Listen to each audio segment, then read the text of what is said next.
Hey everyone, welcome back. In this video, I'm going to explain Git Bisect. And you know why this matters? Because every developer has been there. You have a breaking bug in production, you know it worked last week, but there are 200 commits between then and now. Manually checking each one is a nightmare. This one concept can save you hours of grueling debugging by turning a needle in a haystack search into a simple automated process. So what is the problem with manual debugging exactly? Imagine you are working on a large microservice. A critical bug appears that was not there 2 weeks ago. You know the code was stable at the start of the month, but your team has pushed hundreds of changes since then. Testing every single commit manually is a massive time sink. It is not just slow, it is frustrating, and it is exactly the kind of task that computers were built to solve for us. So what is Git Bisect exactly? It is a built-in tool that uses a binary search algorithm to hunt down bugs. Think of it like the classic higher or lower number guessing game. You start by giving Git 2 points of reference. A commit you know is broken, and a commit you know was stable. Git then jumps to the exact middle of that history. It asks you, is this commit good or bad? Based on your answer, it discards half the history and jumps to the middle of the remaining section. It keeps cutting the search space in half until it pinpoints the exact commit that caused the regression. It is incredibly efficient. Before we get into the technical steps, let us make sure you are ready. You must have Git installed on your machine. You can verify this by running the git version command in your terminal. This guide applies to Linux, Mac OS, or Windows using Git Bash. Make sure you have a local clone of a repository where you have identified at least one known good state and one known bad state. You will need your terminal or Git Bash open and ready to run commands. No cloud access or special accounts are needed for this, as Git Bisect runs entirely on your local machine. Take a moment to review each point shown on screen. Now let us look at how this works internally. Imagine a timeline of commits.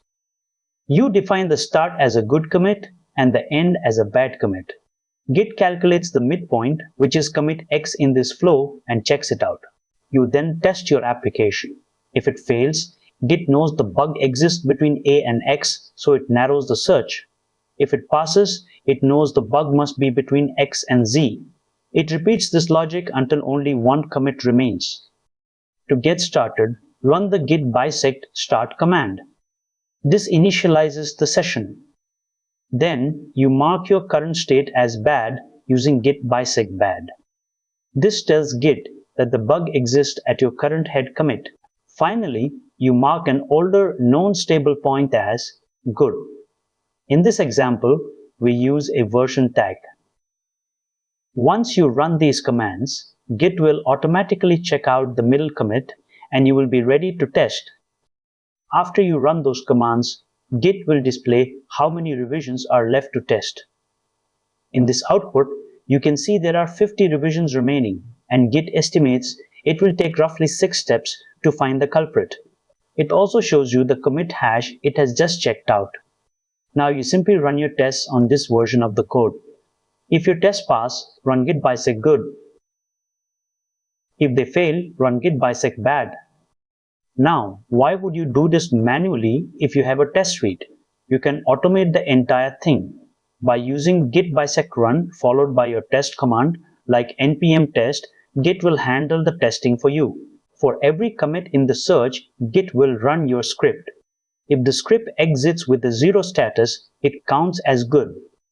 Any non-zero exit is treated as bad. This is how a senior engineer works. You set it and let it run until it finishes. When the automated process completes, Git prints the first bad commit. It shows you the full commit metadata, including the author and the commit message. In this example, we can see that the bug was introduced by the commit titled Remove Unnecessary Validation Logic. This is the exact point where the regression started. You now know exactly which change to revert or fix. So what is the most common mistake? Trying to mark a commit as bad before starting the bisect session.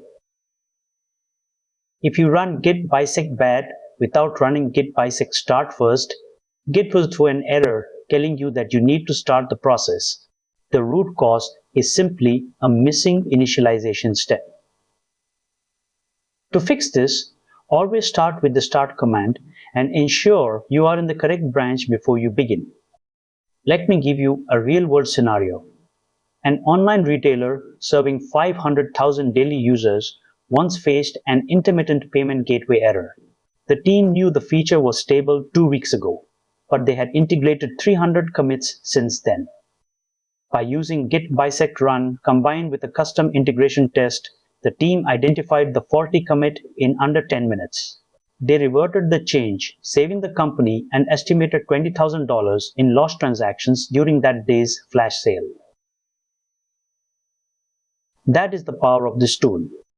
So, when should you use this? Use Git Bisect when you have a clear regression that you can reproduce reliably. It is most effective when your project has a history of at least 50 commits. Do not use it if the bug is caused by external environmental changes that are not tracked in your repository. Also, avoid it if you cannot define a clear good and bad state, as the logic will fail. And obviously, this is a Git-specific tool, so it will not work on other version control systems. Use these criteria to decide if this tool is right for your situation. To recap, remember these key points. Git Bisect performs a binary search on your commit history to find bugs efficiently. You must define a known good commit and a known bad commit to start the process. Automation using the Git Bisect Run command is the most effective way to use this tool in a production environment. Always ensure your test script exits with a non-zero code for failures so that Git can correctly identify the bad state. Finally, remember that Git Bisect is a local-only operation and will not affect your remote repository state until you decide to push a fix. These are the core concepts to carry forward from this video. I believe this video will definitely be a useful video. If you liked the video, please do like and hype the video. Also share it with your friends and groups. It may be useful to somebody else. If you have any doubts or any requests, please let me know in the comments.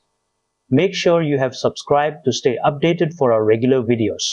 Join our WhatsApp community using the link in the description because we share more knowledgeable content every day. Thank you for watching.